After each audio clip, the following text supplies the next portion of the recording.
11. Así es. ¿Cómo andamos? ¿Bien? Bien, ¿y ustedes? Bien, bien, Muy bien, bien, bien. Yo lamentablemente emití un mensaje a contramano de la cultura alimentaria. Pero usted estaba recordando nomás. Claro, Claro, pero es algo del pasado. Ya pasó, ya prescribió. Claro, pasó un tiempo. ¿Te acordás el hipopótamo de Pampernick? Claro. O sea, Acá nunca hubo un corriente, No, no. Pampernick era exclusivo, no exclusivo, pero Claro, este, vamos era el por- McDonald's criollo. El Exactamente. McDonald's criollo, sí, bueno. Qué época, ¿no? Bueno, en esa época yo pesaba 75 kilos, podía comer lo que quería. Güey, Bueno, ¿Cómo, un güey? palito era Sí, Martín, sí, entonces. muy flaquito, muy flaquito, muy flaquito. No tengo parada, no tengo que mirar. Dale, ¿Qué está mostrá por- lo que Ah, te- mirá vos, en la publicidad de Pamper. Qué cosa increíble. Bueno, ha pasado el tiempo, evidentemente. No habla bien de mí, pero ya está. Bueno, Vanessa, a ver, deportes recreacionales. ¿Qué hacemos? ¿Qué tenemos que comer? ¿Cómo acompañamos a la actividad física? Contame un poquito, porque hoy, por suerte, ha cambiado mucho la cultura de la gente respecto de cómo cuidarse, de cómo tratar de incorporar horas de su día a la actividad física. Así que me parece que es muy importante hablar de todo esto. Es importante y es un tema que desde que vengo lo hablamos. Ujú. En la previa siempre estamos hablando sobre, no deportes, pero sí deportes recreacionales o actividad física. Sí. Y como surge siempre esta consulta de tengo que modificar la dieta, sigo comiendo igual, consumo suplementos. Sí. Bueno, y muchísimas dudas que uno tiene en torno a esto, me pareció importante poder por ahí sacar algunas dudas. Bueno, y vayamos por partes, pero comencemos de atrás para adelante en base a tus dichos. Los suplementos. ¿De qué suplementos hablamos? Porque yo conozco gente que comparte actividad física conmigo que toma muchas vitaminas. ¿Engordan las vitaminas? No, era un mito. Ah. Antes se decía que te generaba ansiedad, aumentaba el apetito, Sí. y por eso se tomaba si había en realidad se tiene que tomar si hay indicación médica, ¿no? Ajá. Uno no tiene que ir y comprar porque se siente cansado, fatigado, no es lo correcto, Y no es muy debería usual ser. eso, ¿eh? Es muy común, es Sí. verdad. Y muchas veces no pasa por el hecho de suplementarse o falta de vitaminas. Ujú. Tiene que ver con otras cosas.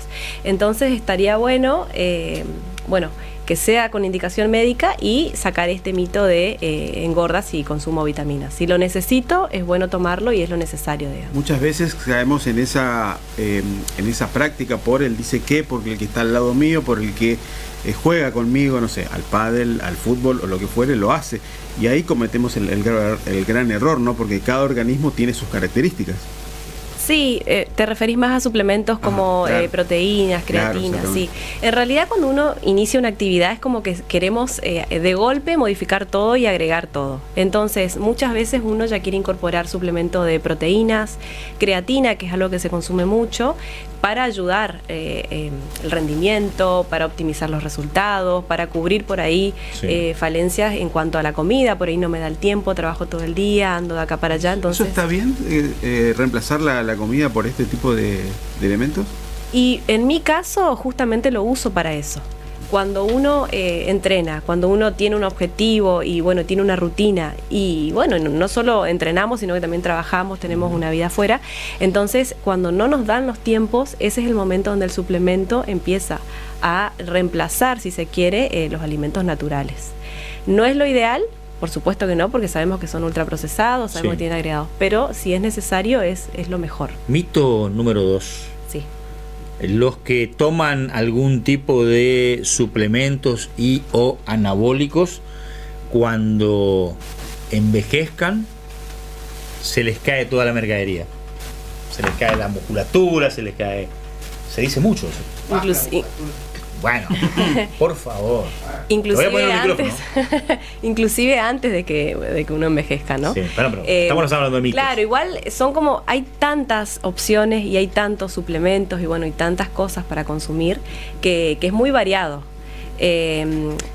Los anabólicos tienen otro objetivo, se consumen en otro grupo de deportistas Sí. Recreacionales o por ahí, no son recreacionales, son más de Pesas competición. de potencia generalmente, Sí, ¿no? es para competencia más que nada. Entonces, es otra cosa. No es recomendado, por supuesto que no, y si lo hacen tiene que ser guiado. Pero sí se ve secuelas y se ve que tiene contraindicaciones. Ujú, ujú. no es el caso de la creatina y todo eso. No, para nada. La creatina, de hecho, yo lo indico mucho en pacientes. La creatina lo que hace es aumentar la reserva de fosfágenos a nivel muscular. El fosfágeno es un tipo de energía que se utiliza cuando vos haces, por ejemplo, actividades rápidas.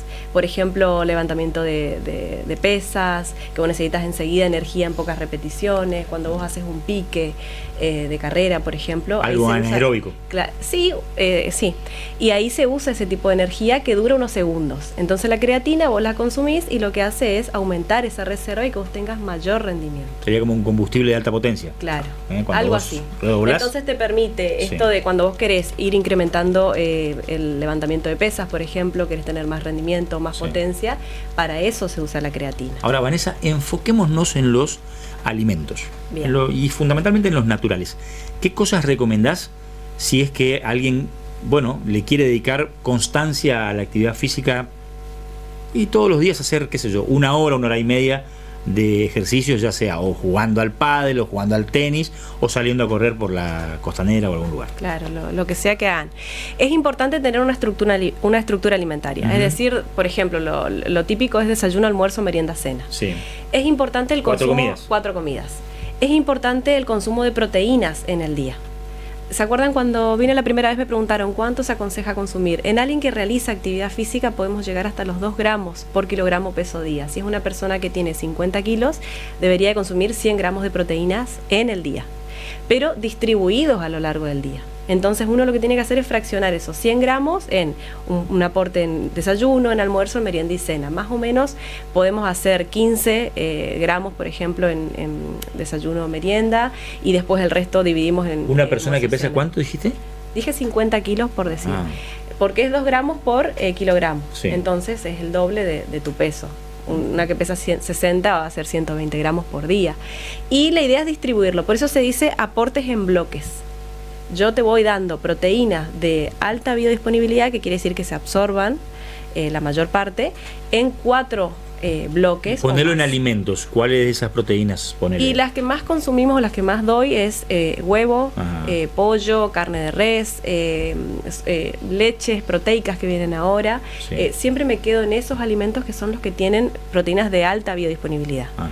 En los veganos, por ejemplo, vegetarianos que consumen algunos alimentos sí, otros no, ahí sí tratamos de ver de qué manera podemos reemplazar en legumbres o en otros alimentos que tengan proteínas. Por ejemplo, yo que peso 100 kilos, peso un poco más, 105. Eso se traduce en 50 y pico de gramos de proteína. Ajá. ¿Sí? En huevos, ¿cómo se traduce eso? Y un huevo te aporta 6 gramos de proteínas. Te estoy hablando de la clara, ¿no? Por eso, inclusive uno... ¿Y clara y yema? No, en la yema no hay proteínas, así que es separado. Te digo la clara porque muchas veces consumimos solo claras. O por ejemplo, yo doy en dieta pacientes, te digo, un huevo entero, porque la yema sirve mucho para unir. Sí. Entonces, que tenga yema, pero una sola, y después voy sumando claras. Entonces, ¿por qué? Porque mi objetivo es sumar proteínas. Si yo quiero llegar a 15 gramos o 20 gramos, con un huevo no me alcanza. Sí. Y lo que más se da en desayuno de proteínas es huevo. También se consume mucho el lomo de atún.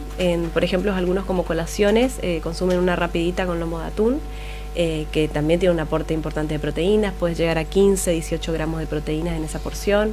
Y bueno, y después en almuerzo cena, si voy a las de alta biodisponibilidad, voy a carne. Entonces, 100 gramos, por ejemplo, de carne de res o de pollo, me aporta casi 20 gramos de proteínas. 100 gramos, que es una porción pequeña. No es siempre importante que más. Vayan tomando nota de lo que se traduce en gramos de proteína, porque mucha gente podrá organizar su comida de una manera mucho más clara. Valga la redundancia, porque estábamos hablando de claras de huevo, ¿no? Pero en definitiva, yo me estoy desayunando respecto de cómo se establecen las proporciones de gramos. Puede comer más huevos usted, Martín, porque 6 gramos de proteína en un huevo. Y usted necesita más. Si Tere lo dice. Yo estoy haciendo los cálculos que dice la licenciada. 50 por el peso, decís. Claro, tiró el dato. Claro. Pero muchas veces está también el mito respecto de que ir a la nutricionista, realizar un plan de acuerdo a mis actividades, así quiero hacerme deportes o quiero hacer solamente una actividad recreativa, pero quiero alimentarme bien, le va a salir más caro a la persona. ¿Ese es un mito? Es todo un tema ahora, porque en realidad todo está caro, sí. ¿no? Sí, Bueno. sí. Hay una realidad, y es que la diferencia que hay entre comer saludable y una comida más tradicional es el rendimiento. Y ahí es donde está esto de si es más caro o no. Si es una familia numerosa y queremos que todos consuman la porción de fruta que pedimos, de hortalizas, bueno, carnes magras, y sí, es más costoso si lo hacemos así. Pero si uno lo piensa de manera individual, no, puede ser lo mismo. Si me organizo. Otro punto redunda también en que vas seguramente menos al médico. Totalmente. A mediano y largo plazo, ¿no? Claro, porque estás cuidando tu salud, es una inversión y es necesario.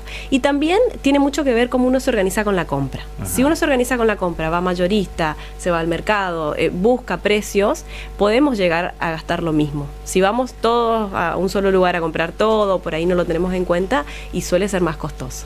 Acá me dice el productor, para el ciclismo que comer, él hace ciclismo, pero también es una lógica que puede alcanzar a mucha gente que se moviliza en bicicleta, cada vez hay más, cada vez hay más. Sí. ¿Qué después de la pandemia es como que muchos empezaron a usar la bicicleta. Sí, que fue lo que se habilitaba en ese momento. Sí, aparte algunos centros urbanos están comenzando a impulsar el uso de la bicicleta. Sí. Y este ya es una actividad diferente. ¿Por qué? Porque muchos se van y están andando en bicicleta mucho tiempo, inclusive más de una hora. Lo que hay que tener en cuenta acá es que nunca tenemos que superar los 90 minutos de actividad continua sin hacer una recarga de hidratos simples. Porque los hidratos de carbono son los que se absorben rápido y nivelan la glucosa en sangre, que es lo que por ahí es el depósito que empieza a disminuir cuando yo hago una actividad continua. Vieron que inclusive nos vamos sintiendo como más cansados, algunos inclusive se descompensan. ¿Hidrato simple, agua? No, hidrato simple sería, por ejemplo, una fruta, una banana, algunos llevan pasa de uva, algo dulce, algo de rápida absorción, ligero, porque después tengo que seguir. Pasás una hora y metele algo. Claro, no llegar a pasar 90 minutos y poder consumir algo. Y bueno, y en realidad los deportes son todos tan distintos que en realidad tienen dietas muy distintas y te depende mucho el horario, el tiempo que uno lo haga, con qué frecuencia. Y ahí se organiza en base a eso. Pero lo que hablamos hoy no es solo proteínas, también tienen que ver acá las vitaminas, fibras y minerales que son esenciales para que se absorban. Sí. Tienen que ver los hidratos de carbono, que son los que justamente se genera el fosfágeno, que es a nivel muscular. Tenemos 3 tipos de utilización de energía a nivel muscular. Entonces como que por eso uno va al nutricionista o al profesional, porque te orienta en este sentido, o sea, en todos los grupos de alimentos, cómo me tengo que organizar, en qué cantidad, qué consumir antes de entrenar, qué consumir después, y todo adaptado al horario de cada persona. Una persona acá dice si para la próxima podríamos hablar sobre alimentación para personas con hígado graso, por ejemplo. Sí, sería Mirta interesante. dice que bueno, para ese tipo de personas y otras personas que tienen seguramente algún problemita y hay que establecer algún tipo de alimentación especial también para la práctica deportiva. La licenciada Vanessa Echeverría nos acompaña y siempre hablamos de alimentación y de nutrición, algo muy importante en los días que corren. Gracias, Vanessa. Debutó en el pádel, en el torneo. Sí. Bueno, hay que meterle, Pero no debutó en su categoría encima. Claro, sí. No jugó ni en damas ni en mixto, sino simplemente en la 7ª categoría. Bueno, claro, ¿es positivo, decís vos? No, positivo, por supuesto. No, porque juega hace bastante, pero recién ahora nos está contando de que está comenzando a competir. Mirá y vos. competir es, ¿viste? Es diferente. Claro, es diferente. Por los puntos es diferente, dice usted, ¿no? Gracias por venir, Vanessa. Gracias a ustedes. ¿Pausa? Sí, señor. Nos vamos a CEMAC Ferretería Industrial primero, Martín.